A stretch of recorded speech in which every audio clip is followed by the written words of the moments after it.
លេខ1បងខ្ញុំអត់ដែរប៉ះប្រទេសរសជាតិចឹងឆ្ងាញ់ងុំរសជាតិតែថ្ងៃមកឆ្ងាញ់ខ្លាំងហ៎បាទបាយចាំមើលតំបន់ទៅបងភេត្រាបងឯងមានសំណាងទេក្រុមការងារបងឯងថ្ងៃនេះគឺបានធ្វើរបស់លោកខលពិតតែម្ដងសួរចាថ្ងៃនេះPST 63 Homestay យើងមានភ្ញៀវពិសេសមួយក្រុមចាគឺក្រុមការងាររបស់រំដួល TV ថ្ងៃនេះគឺរៀបម្ហូបពិសេសឲ្យគាត់ខ្លាំងមែនទែនចាប់5មុខហើយសុទ្ធតែម្ហូបលោកខលទាំងអស់អញ្ចឹងចង់ដឹងថាគាត់ញ៉ាំគាត់ទទួលបានចំណាប់អារម្មណ៍ហើយរសជាតិមិនដែរចាមើលមើលបងសម្រាប់កពឹសជាមួយនឹងចានេះបងកំដែរស្រួលបន្តិចហើយបងញ៉ាំហើយរសជាតិមិនដែរ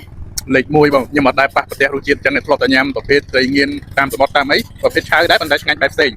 ថ្ងៃនេះឆ្ងាញ់ងុំរសជាតិផ្អែមគួរឲ្យចងចាំហ៎ស្អែកមកទៀតអរគុណមែនតើសំខាន់ណាស់តិចថ្ងៃមកឆ្ងាញ់ខ្លាំងហ៎បាទបាយចាំមើលតំបន់ទៅអរគុណទេចាវីដេអូនេះគឺចង់ mention ទៅបងភេត្រាណាបងឯងអត់មានសំណាងទេឥឡូវ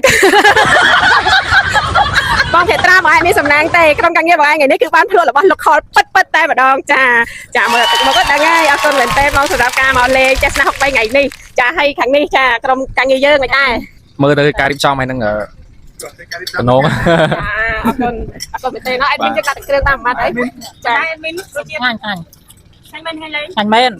ហើយគាត់រៀបមុខម្ហូបក៏មើលទៅគឺល្អបែបខ្មែរបាទទៅតែយើងមើលផានភាពសំណងឆ្ងាញ់បាទដល់ពេលយើងធ្វើអត់ឆ្ងាញ់ទៀតចាសូមអរគុណមែនតើក្រុមការងាររបស់រំដួល TV ដែលបានមកលេងទស្សនៈ63ថ្ងៃនេះហើយសម្រាប់បងប្អូនភ្ញៀវជាតិអន្តរជាតិទាំងអស់បើសិនជាចង់មកភ្លក់រសជាតិម្ហូបខ្មែរនៅតំបន់របស់យើងសូមមេត្តាកក់មុនដើម្បីរៀបចំឲ្យបាន perfect ចាអរគុណច្រើនជម្រាបលា